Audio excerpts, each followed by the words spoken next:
Welcome to There Is a Method to the Madness. My name is Rob Maxwell, and I'm an exercise physiologist and personal trainer. I am the owner of Maxwell's fitness programs, and I've been in business since 1994. The purpose of this podcast is to get to the real deal of what really works, and most importantly, why things work. Hence the name, There Is a Method to the Madness. Before I get started today, let me thank Jonathan and Lynn Gilden of the Gilden Group Realty Pros. They are committed to providing the highest level of customer service in home sales. Why don't you give them a shout and figure out what your home is worth? 386-451-2412. Hey there, everybody. Good morning, good afternoon, whatever time of day you're listening to. We're here to talk about and engage in some fitness. Well, I'm going to redo the podcast I did yesterday, which was being discipline, being the gift in the future that we give ourselves, because I don't know what my server did, but it screwed with my voice. In the very first intro portion, it made it sound kind of like Mickey Mouse. And then in the body of the text, it made it sound like some deep-voiced monster. Don't know why. Looked into it. Not really any clear answers. Didn't really want that out there. So, redoing it. Such is life in the world of technology that we live in today. So, let's talk about some discipline. Discipline is the gift we give ourselves into the future. If we think of it that way, I really think we can begin to make better choices. You know, we don't often think about the things that we're going to do in the moment. I think it is sort of a human nature thing. Well, I don't think, I absolutely know it's a human nature thing. You know, we tend to gravitate towards the path of least resistance. There is biological reasons for doing this back when we were in the world of kill or be killed, which, you know, I guess some would argue we're still in, but not really, and quite frankly, not even close. But, you know, we had to conserve our energy. We were either on the move or we were resting. So there's a reason we have a bias towards the path of least resistance. It makes absolute biological sense back when we needed to. But now we don't live in that kind of world anymore. We live in a world where we actually have to go out of our way to get in our physical activity so we can be healthy. We have to even go out of our way to find more healthy food choices. Not that they're not out there. So we have to go out of our way to do these things. So we are going to gravitate towards what feels better right now, whether it be physically, mentally, or emotionally, what feels better. And of course, going towards what feels better now doesn't often lead to what is better for us in the future. And we could look at almost every single instance and see that that is true. But for some reason, I would say adults have a blind spot to that. You know, we could argue that kids do too, and kids being teenagers or younger, and that's true, but they kind of know it, and we know that. You know, like when we say to the kids out there, you know, you probably shouldn't skip school because if you do, there's going to be consequences. And we can see the consequences. We know that they could get caught and get suspended or however they handle those things these days. I'm using that example because when I was in high school, that was a big thing. And I took part in those skip days back then, and I knew exactly what I was doing, and I knew I could get caught, and I guess I just didn't think that much of it. So I use that example. You can throw in any example that you want to, but we often accuse the younger generations of that kind of thinking, like, Didn't you realize when you made that choice of path of least resistance, all your friends were skipping? It looked like the fun thing to do. Everybody was going to go to the beach instead of go to school. Yes, that sounds way better than going to school, but there are consequences at the end of that.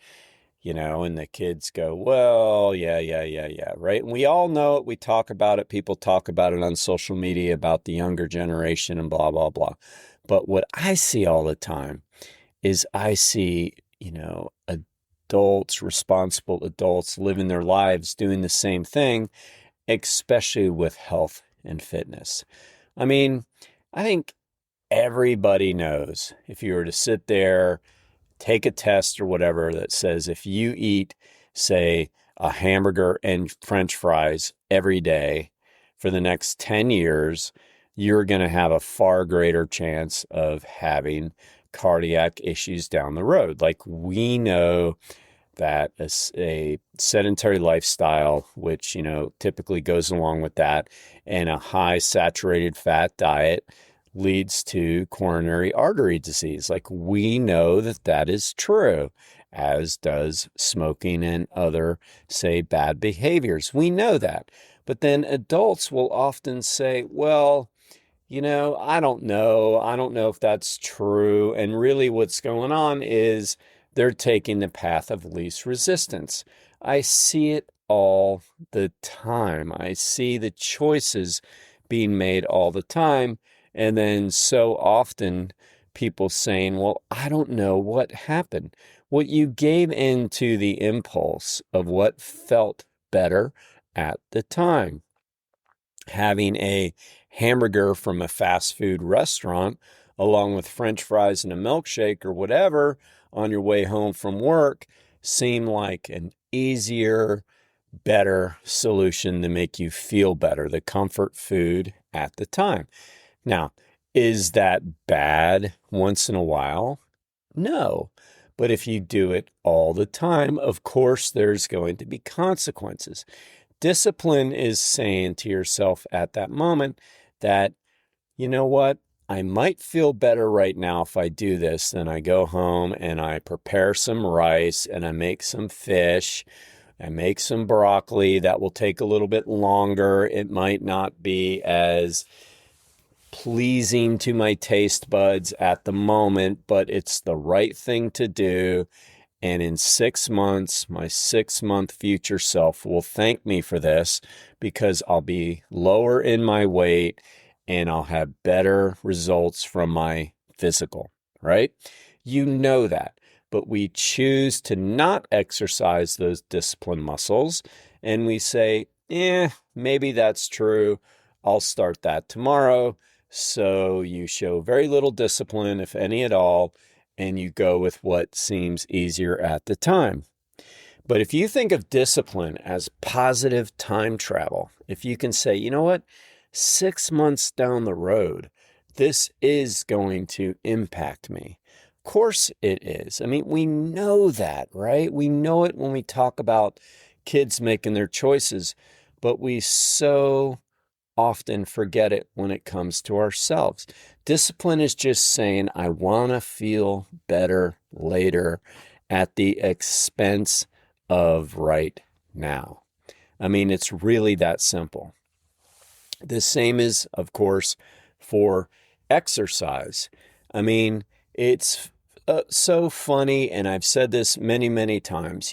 People think that personal trainers that are into fitness or fitness junkies or fitness nerds or health nuts, whatever you want to call them, like roll out of bed and just are licking their chops to go out on their run or go to the gym to lift weights or go on their power walk or get on their bike. I mean, why? Why would people think that we are any different than you, if you happen to be one of those people that say that? Again, going back to biology, we are all pretty much wired the same. We can rewire ourselves with good habits, and habits will do that, but we are all pretty much wired the same. We want comfort. We would rather sleep in than get up. We would rather have a sugary drink than water. We would rather eat salt, sugar, fat that's very pleasing to the palate than eat fiber, grains, lean proteins, fruits, and vegetables that aren't as pleasing to the palate. But because of experience of doing the right thing that is good for us down the road, we have learned and set habits up to where we want to feel better in the future. Because any pleasure we might get from taking the easy road of sleeping in and eating junk food, pleasure is very short-lived. Then down the road, we feel the guilt, which emotionally is like, oh, that doesn't feel good. We feel the arthritic joints from letting our weight get higher, and that doesn't feel good. Now, everything we do for the amount of time that we're up per day, say 16 hours or whatever during the day, hurts because we have arthritic joints because we didn't take care of ourselves.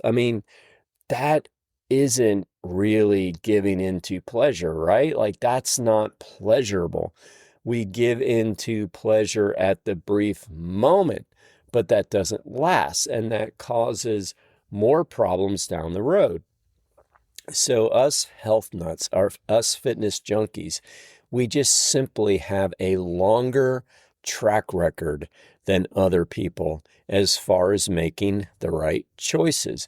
We can take that positive time travel trip and say, you know what? In 6 months, I would prefer to be 12 pounds down. I would prefer to have my doctor say, wow, your labs are looking better than the last 6 months. We would prefer to have the doctor say, wow, that blood pressure is really, really good. And we'd rather be able to say, yeah, ever since I lost that 12 pounds, it feels so much better on my joints. I can move so much more freely. And what do we give up? We gave up simply giving in to temptation of short-lasting junk food, sleeping in a little bit longer, delaying going out onto our exercise. It's really that simple, but it's also that major. Like, these are major things we want to do. We want to be disciplined and get in the amount of exercise that we need to get in. That takes discipline. It takes discipline to train. But discipline is absolutely a muscle that you can develop. It can develop into a habit. And social scientists have proven that habits are literally reprogramming the brain. It gets easier as you go. It absolutely gets easier as you go. But we have to get going to get into the habit of it. We have to have a nice resume of saying, you know what, the last time I wanted that Frappuccino because it looked so darn good when that person walked by me and they had it in their hand, it looked good. I thought to myself, you know what, that's just empty wasted calories and empty wasted money. $7 for that? For sugar, for a fatty drink, loaded with cream and sugar. Tastes good. What does it take to drink? Like 5 minutes or something like that? You just spent $7 5 minutes later, and it did you no good. So when you saw that time, you said, you know what? I'm not going to give in to that. And then you got into the car and you said, you know what? I didn't even miss it. Of course you're not going to miss it, right? It's just temptation. Marketers know this, which is why they put all this crap out in front of you all of the time, because they know you're going to see it, you're going to want it, right? Out of sight, out of mind. So as soon as you don't see it anymore, you go, oh, I don't really miss that. One of the things I talk about in my book is the concept of delaying gratification. My book being You Can't Outrun a Poor Diet. Delay gratification. Don't say not ever. Don't say I'll never do that again. Say not right now. I want that Frappuccino. All right, maybe you do. If I still want it, I'm going to go back to the store and get it later. But right now, I'm going to pass and see how I feel in a little while. It always passes. Delay gratification. Your future self will thank you. Now, one last thing on discipline.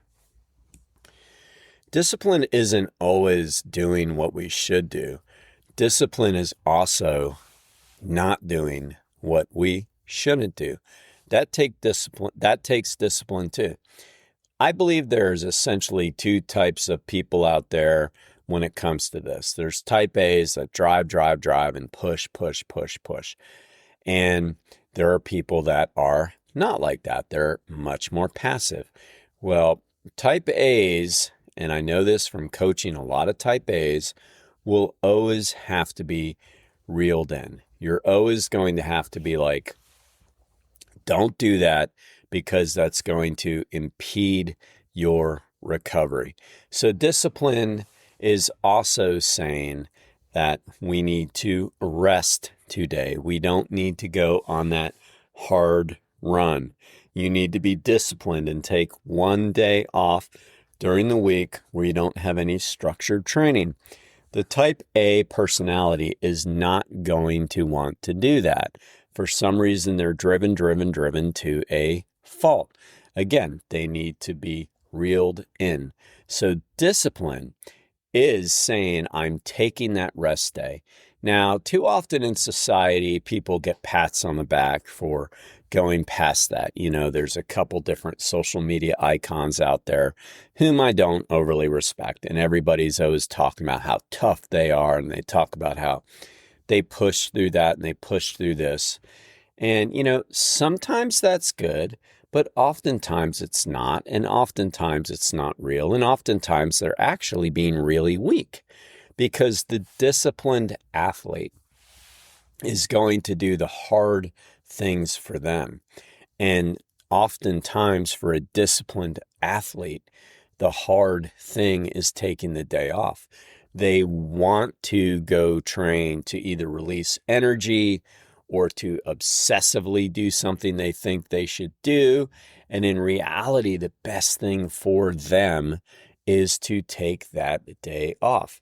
I heard a quote from a famous mountain bike professional, and she said, the question I ask myself is, do I want to be fast now or do I want to be fast later?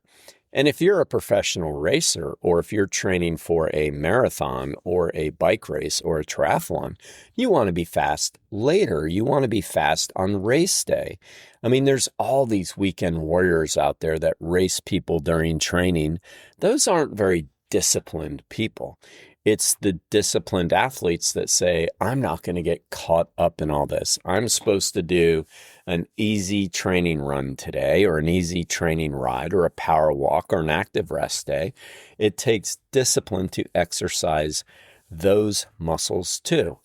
So I want to make it very, very clear that discipline is doing the hard thing, whatever that is for you.